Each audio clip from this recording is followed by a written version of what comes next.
Hey guys, Pitmaster here. I'm Iravato and we're going to go over Sensei UFC. This happened a week ago. Sorry, I've been on vacation. We went to the beautiful Hotel del Coronado in Coronado, which is a little island right outside of San Diego. And there's this hotel called the Hotel del.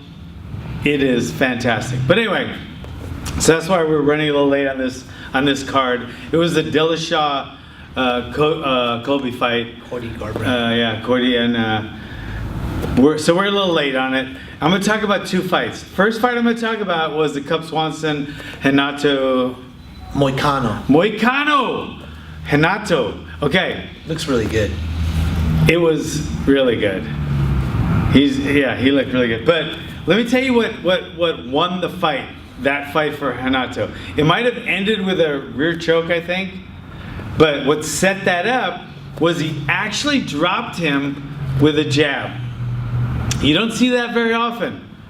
Not since like Duffy. You remember Todd Duffy in the UFC knocked the guy out with his jab? That seldom happens because you're not engaging your hip. It's your front hand, right? So it would be like trying to pitch a strikeout if the pitcher put his power hip forward and tried to pitch the ball with his front hand.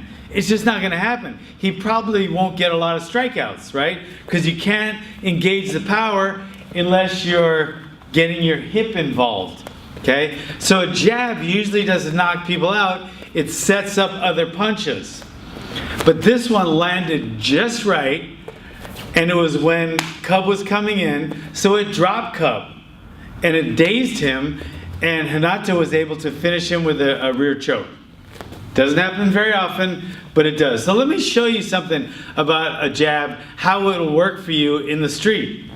Now, if you think of this hand like a rock now. So if I had a rock in my hand and I wanted to throw it at somebody's face as hard as I could with my front hand, it wouldn't be as powerful, but it would still hurt.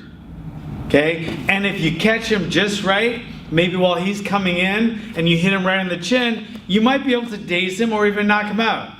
But any way you look at it, the jab is a very, very important and effective strike. So you don't want to pull it back and telegraph it, but you want to snap it out there. And you want that fist to be tight, but that arm to be loose. So it's like hitting him with a rock right in the face, okay? And you want to keep this hand tight too, right here, your back hand, because they might be throwing something too, like a right hand or something. So you always want to keep this hand here, okay? So you make a tight fist, loose arm, and just practice with the jab. Snap it out and come back. Snap it out and try to come back up high, all right? Try not to get into this habit, even though most guys do. This is the biggest habit, and that's how they get caught with the right hand. So when you're drilling your jab, always try to bring it back, okay? So the jab can be a very important strike, as we saw in that fight. So it looks like this. Pop, pop. Okay, so that was a jab. Simple, effective. Very overlooked strike, but with people that know how to use it, they can set up a lot of things, and they can even hurt their opponent. You can bust them up with that jab, cut them and daze them, etc. Okay, so that was the first one. The second thing I wanted to talk about was Mighty Mouse against Cejudo.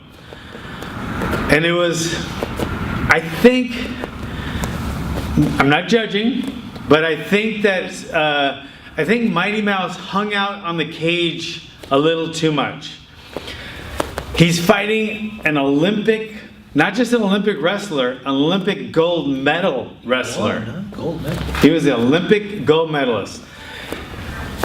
I don't think many people are going to out-wrestle in the UFC an Olympic gold medalist. In the Olympics, gold medal. So I think, as we saw, I think Mighty Mouse would have been much better with strikes, keeping his distance. making it an anti-wrestling fight. His leg kick, for some reason, Cejudo came up in a real traditional karate stance in the beginning, and it did not work out for him. Mighty Mouse was just chopping that leg up, using good punching and moving, and he was doing okay. But it looked like a couple times, like he was against the cage, and when Cejudo started to come in, he just kind of froze there, and then he was okay with grappling and wrestling with Cejudo, and he ended up on his back, and that's how he lost the fight, ending up on his back too much, and Cejudo had control over him from the top. He didn't hurt him at all, but he controlled him on the top.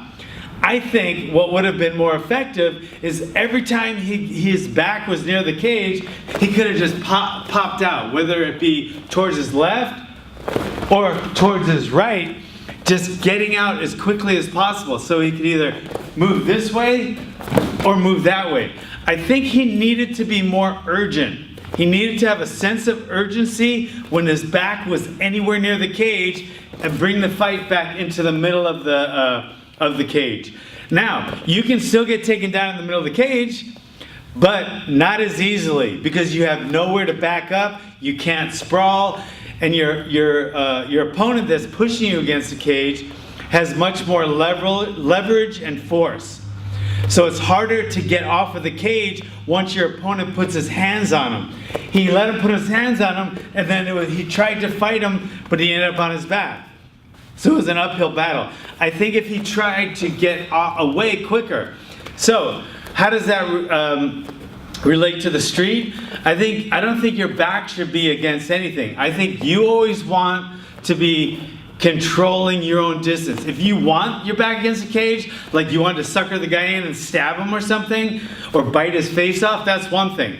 But with a striking, grappling game, usually you want to get away from the cage. You either want to do some kind of shuffle to get away, or you want to do some kind of pivot like a bullfighter. Actually, we call that the bullfighter.